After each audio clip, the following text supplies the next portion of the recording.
Morning friends, मेरा नाम विनय मिश्रा है और आप सबका स्वागत है पिनेकल करियर के यूट्यूब चैनल पर। आज हम जिस टॉपिक के बारे में बात करने वाले हैं वो प्रोनाउन है। प्रोनाउन क्या होता है, क्यों इस्तेमाल होता है और किस तरह के इस टॉपिक को लेकर सवाल पूछे जाते हैं, उस पर हम डिटेल चर्चा करेंगे। चलिए पहले बात कर लेते हैं कि प्रोनाउन क्या होते हैं। प्रोनाउन जिसे हम हिंदी में कहते हैं सर्वनाम। जी हाँ, प्रोनाउन जिसे हम हिंदी में कहते हैं सर्वनाम। अब ये सर्वनाम क्या होता है या प्रोनाउन क्या होता है, चलिए समझते हैं। जैसे मैंने यहां पर बोला कि pronouns are words which are used in the place of noun. Pronoun वे शब्द होते हैं जो नाउन के स्थान पर प्रयोग किए जाते हैं या नाउन के स्थान पर प्रयोग किए जाने वाले शब्दों को हम क्या कहते हैं, सर्वनाम कहते हैं। एक तरह हम और भी कह सकते हैं कि मान लीजिए अगर मुझे प्रोनाउन नहीं पता या उसे इजीएस्ट वे में अगर उसे समझा जाए तो हम ऐसे समझ सकते हैं, pro plus noun. Pro plus noun का मतलब है कि भाई नाउन के पहले प्रो बैठा हुआ है। प्रो का मतलब होता है एक अपडेट। अपडेट का मतलब है कि भाई किसी का नया वर्जन या उसका स्थान लेने वाला। तो यहां पर अगर हम समझे तो प्रो नाउन क्या होता है, नाउन का एक स्थान लेने वाला शब्द कहलाता है जिसे हम प्रोनाउन कहते हैं। आई होप ये डेफिनेशन आपको समझ में आई होगी। नाउन के स्थान पर प्रयोग किए जाने वाले शब्दों को हम क्या कहते हैं, सर्वनाम कहते हैं।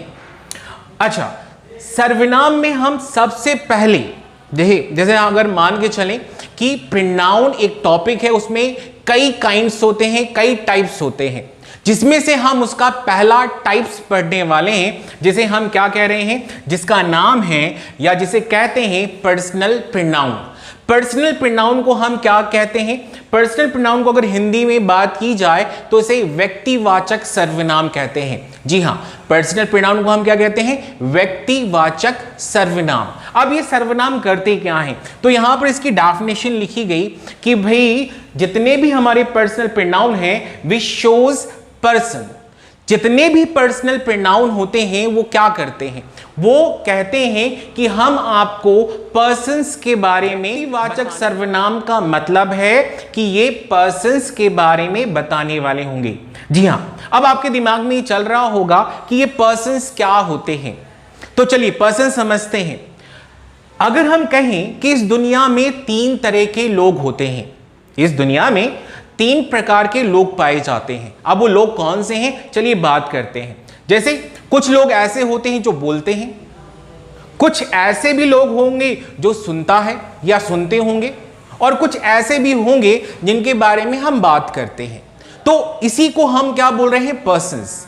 चलिए, पर्सनल प्रोनाउन क्या करता है, पर्सनल प्रोनाउन का काम है पर्सन्स के बारे में इंफॉर्मेशन देना। अब पर्सन कितने प्रकार के होते हैं, पर्सन्स होते हैं 3 प्रकार के, या हम कह सकते हैं इस दुनिया में 3 प्रकार के लोग पाए जाते हैं। पहला कौन सा होता है, पहला होता है जो बोलता है। जी हां, हु स्पीक्स। जो बोलता है उसे हम क्या बोलते हैं, हम उसे फर्स्ट पर्सन कहते हैं। जो बोलता है उसे हम फर्स्ट पर्सन कहते हैं। चलिए अब बात करते हैं दूसरे पर्सन के बारे में, जो सुनता है।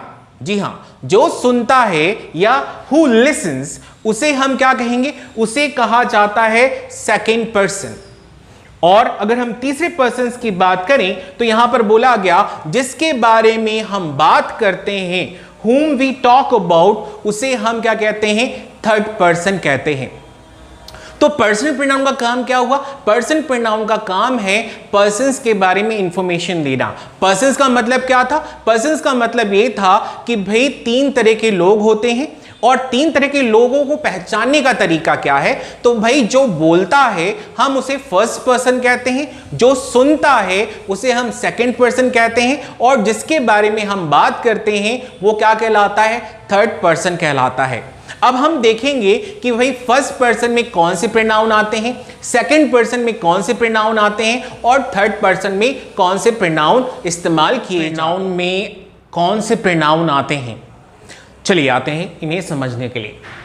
फर्स्ट पर्सन, जैसे मैंने बोला था कि फर्स्ट पर्सन जो बोलता है उसे हम क्या बोलते हैं, फर्स्ट पर्सन बोलते हैं। लेकिन फर्स्ट पर्सन में कौन से प्रोनाउन आते हैं ये हमें देखना है।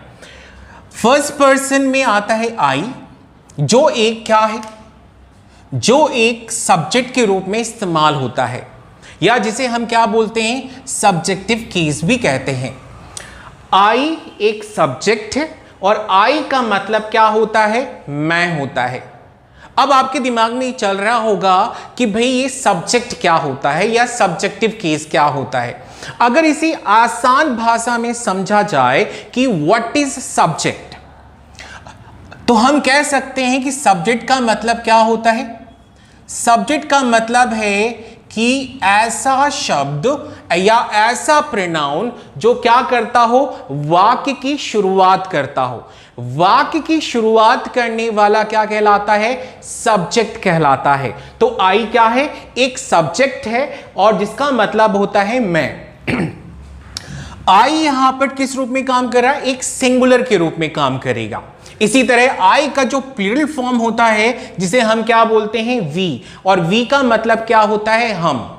तो आई और वी किस रूप में काम करते हैं, सब्जेक्ट के रूप में काम करते हैं। सब्जेक्ट का मतलब क्या था, जो वाक्य की शुरुआत करे वो क्या कहलाता है, सब्जेक्ट कहलाता है। इसी तरह अब हम समझते हैं आई का ऑब्जेक्टिव केस क्या होता है या वी का ऑब्जेक्टिव केस क्या होता है। तो पहले ऑब्जेक्ट को समझिए। ऑब्जेक्ट का मतलब है कि भाई जो वाक्य का अंत करता हो, या हम कह सकते हैं जो वाक्य के अंत में प्रयोग किए जाते हैं हम उसे क्या बोलते हैं, ऑब्जेक्ट बोलते हैं। ऑब्जेक्ट जिसे हिंदी में हम क्या बोलते हैं, कर्म, और सब्जेक्ट को हम क्या बोलते हैं, कर्ता। तो मैंने कहा कि भाई आई तो एक सब्जेक्ट के रूप में काम करता है, तो आई का ऑब्जेक्टिव केस क्या होगा, मी होता है। इसी तरह अगर हम बात करें, वी एक सब्जेक्ट है और वी का ऑब्जेक्टिव केस क्या होता है, अस होता है। लेकिन जब ये प्रोनाउन ऑब्जेक्ट के रूप में काम करेंगे तो इनका अर्थ भी बदलता है। जैसे मैंने यहां पर बोला कि आई का मतलब मैं है, लेकिन जब आई अपना ऑब्जेक्टिव केस रखेगा वाक्य में तो उसका अर्थ क्या हो जाता है, उसका अर्थ होता है मुझे, है ना। मी का मतलब क्या हुआ, मुझे, जो एक क्या है, एक ऑब्जेक्टिव केस है। इसी तरह जब वी ऑब्जेक्ट के रूप में काम करता है तो उसका मतलब हो जाता है हमें। हम उसे क्या बोलते हैं, अस को हम बोलते हैं हमें। और यहां पर हम समझें तो मी और अस क्या है, एक ऑब्जेक्टिव केस है। मी का मतलब होता है मुझे और अस का मतलब होता है हमें। चलिए अब बात करते हैं सेकंड पर्सन। सेकंड पर्सन में कौन आता है, सेकंड पर्सन में आता है यू। अब अगर हम बात करें तो यू एक सिंगुलर के रूप में भी इस्तेमाल होता है और यू एक प्लूरल के रूप में भी इस्तेमाल होता है। लेकिन अगर हम बात करें, जैसे मैंने बात किया तुम, तो तुम यहां पर क्या कहलाएगा, एक सिंगुलर, मतलब यू एक सिंगुलर के रूप में इस्तेमाल हुआ। लेकिन अगर मैं बोलूं यू ऑल, मतलब आप सभी, तो यहां पर जो यू है वो एक प्लूरल प्रोनाउन के रूप में इस्तेमाल हुआ। चलिए अब बात करते हैं, यू क्या है, यू एक सब्जेक्ट के रूप में काम करता है। लेकिन इसमें कंफ्यूजन क्या है, चलिए बात करते हैं। जैसे मैंने कहा कि जो यू है वो एक सब्जेक्ट है, लेकिन इसका सेम शक्ल, इसका सेम फेस जो है वो ऑब्जेक्ट के रूप में भी प्रयोग होता है। अब कैसे समझे कि ये सब्जेक्ट है कि ऑब्जेक्ट, तो हम इसे ऐसे समझ सकते हैं कि जो वाक्य की शुरुआत करे वो क्या कहलाएगा, सब्जेक्ट कहलाएगा, और जो वाक्य का अंत करेगा वो क्या कहलाएगा, ऑब्जेक्ट। तो अगर यू स्टार्टिंग में लगा है तो वो सब्जेक्ट है, और अगर वो अंत में लगा है तो वो क्या है, एक ऑब्जेक्ट है। लेकिन यू अपना अर्थ भी बदलता है। अगर ये शुरुआत मतलब सब्जेक्ट के रूप में इस्तेमाल होगा तो इसका अर्थ होगा तुम, और अगर ये यू लास्ट में इस्तेमाल हो तो उसका अर्थ हो जाता है तुम्हें। आई होप यहां तक आपको समझ में आया है। अब बात करते हैं थर्ड पर्सन। थर्ड पर्सन में कौन से प्रोनाउन आते हैं, तो चलिए बात करते हैं। थर्ड पर्सन में आता है ही, शी, इट और दे। जैसे मैंने कहा कि ही, शी, इट जो हैं एक सब्जेक्ट के रूप में इस्तेमाल हो रहे हैं, ये क्या कहलाएंगे, ये सिंगुलर कहलाते हैं। ही क्या है, एक सिंगुलर प्रोनाउन है। शी क्या है, एक सिंगुलर प्रोनाउन है। इट क्या है, एक सिंगुलर प्रोनाउन है। जब ये तीनों मिल जाएंगे तो वो किस रूप में जाने जाते हैं, दे। इसका मतलब ही, शी, इट का प्लूरल फॉर्म क्या हुआ, दे हुआ। है ना। ही शी इट मिलके क्या बनते हैं, दे बनते हैं। तो दे क्या है, एक प्लूरल प्रोनाउन है। ही शी इट क्या है, एक सिंगुलर प्रोनाउन है।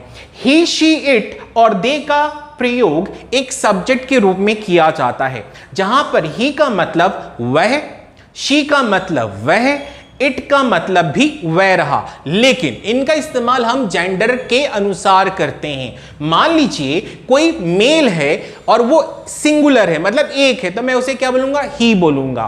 अगर कोई फीमेल है, सिंगुलर है, तो मैं उसे क्या बोलूंगा, शी बोलूंगा। और अगर मान लीजिए मैं इस मार्कर का इस्तेमाल करूं, तो मार्कर तो अभी नाउन है, लेकिन जब मैं इस मार्कर के स्थान पर किसी प्रोनाउन का इस्तेमाल करूंगा तो वो क्या कहलाएगा, इट कहलाएगा।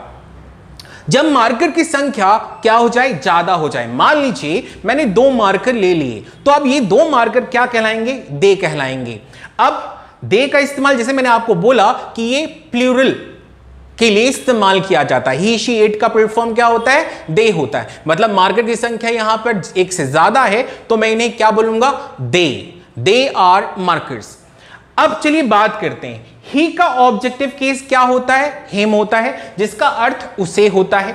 शी का ऑब्जेक्टिव केस क्या होता है, हर होता है, जिसका मतलब उसे होता है। लेकिन यहां पर एक चीज और देखी जा रही है, वो क्या, जैसे मैंने आपको कहा था कि यू जो है अपनी सेम शक्ल लेकर 2 जगह पर काम करता है। अगर ये शुरुआत करे तो ये सब्जेक्ट है, और अगर वो अंत करे तो वो ऑब्जेक्ट है, लेकिन शक्ल तो सेम है। इसी तरह इट भी क्या है, अगर शुरुआत करे तो ये सब्जेक्ट के रूप में इस्तेमाल हो रहा है, और अगर ये वाक्य के अंत में लगे हों तो ये ऑब्जेक्ट के रूप में इस्तेमाल हो रहे हैं। इसी तरह दे एक सब्जेक्ट है जिसका अर्थ होता है वे। इसी तरह दे का ऑब्जेक्टिव केस क्या होता है, देम होता है, जिसका मतलब होता है उन्हें। अब ये हमारे क्या थे, पर्सनल थे। ये पर्सनल प्रोनाउन में आते हैं, और पर्सनल प्रोनाउन क्या करता है, पर्सन्स के बारे में बताता है। पर्सन्स कितने होते हैं, तो पर्सन होते हैं 3 प्रकार के, फर्स्ट पर्सन, सेकंड पर्सन और थर्ड पर्सन। और हमने चर्चा की कि फर्स्ट पर्सन में कौन से प्रोनाउन आते हैं, सेकंड पर्सन में कौन से प्रोनाउन आते हैं, और थर्ड पर्सन में कौन से प्रोनाउन होते हैं। अब चलिए इन्हें एग्जाम्पल के थ्रू समझते हैं। मान लीजिए अगर मैं यहां पर एग्जाम्पल लिखूं, I called him. I called him. अब यहां पर अगर देखा जाए तो क्या ये क्या है, तो अगर समझें तो I क्या है, एक सब्जेक्ट है। और जैसे मैंने आपको कहा था कि भाई सब्जेक्ट का मतलब क्या होता है, जो वाक्य की शुरुआत करता है। तो I यहां पर क्या है, एक सब्जेक्ट के रूप में काम कर रहा है। इसी तरह यहां पर जो हिम है वो क्या है, एक ऑब्जेक्ट के रूप में काम कर रहा है। मतलब हिम, हर, मी, अस, देम, ये कहां पर काम करते हैं, एक ऑब्जेक्ट के रूप में काम करते हैं। हमेशा आपको ये याद रखना है कि जो सब्जेक्ट है वो कभी ऑब्जेक्ट नहीं बन सकता, है ना। मतलब जो भी प्रोनाउन सब्जेक्ट के रूप में इस्तेमाल होते हैं वो कभी ऑब्जेक्ट का स्थान नहीं ले सकते। मतलब ऐसे जो शब्द हैं वो कभी ऑब्जेक्ट के रूप में काम नहीं करेंगे। मान लीजिए मैंने आपको एक और एग्जांपल दिया, ही कॉल्ड आई। क्या ये सेंटेंस सही है? ये सेंटेंस बिल्कुल गलत है। कैसे गलत हुआ? अगर हम समझें तो ही यहां पर एक सब्जेक्ट के रूप में काम कर रहा है, और यहां पर आई का रोल क्या था, आई एक सब्जेक्टिव केस है, मतलब एक सब्जेक्ट के रूप में काम करता है। मतलब ये वाक्य की शुरुआत कर सकता है, ये अंत नहीं करेगा। इस हिसाब से ये क्या हो गया, वाक्य में एक गलती हो गई। मतलब आई के स्थान पर क्या इस्तेमाल होना चाहिए, मी होना चाहिए। इसी तरह का और एग्जाम्पल समझें, हिम कॉल्ड मी। क्या ये सेंटेंस सही है? बिल्कुल नहीं, ये सेंटेंस गलत है, क्योंकि वाक्य की शुरुआत कौन कर रहा है, वाक्य की शुरुआत कर रहा है हिम। अब हिम क्या होता है, एक ऑब्जेक्ट है। और जैसे मैंने कहा कि भाई सब्जेक्ट ऑब्जेक्ट का स्थान नहीं ले सकता, और ऑब्जेक्ट सब्जेक्ट का स्थान नहीं ले सकता। अगर मैं इस सेंटेंस पढ़ूं, him called him, sorry him called me, तो ये सेंटेंस गलत होगा। कैसे गलत हुआ? क्योंकि जैसे मैंने कहा कि ऑब्जेक्ट कभी भी सेंटेंस की शुरुआत नहीं कर सकता, तो यहां पर क्या होना चाहिए, ही होना चाहिए। आई होप ये पर्सनल प्रोनाउन आपको समझ में आए होंगे। इस आज का जो सेशन था वो पर्सन प्रोनाउन को लेकर था और प्रोनाउन को लेकर था। आगे भी हम प्रोनाउन के काइंड्स पढ़ेंगे, उन्हें कैसे इस्तेमाल किए जाते हैं और किस तरह के क्वेश्चंस आते हैं और कैसे इन्हें सॉल्व करना चाहिए, वो आने वाले सेशन में हम सीखेंगे। तो तब तक के लिए have a good day, thank you.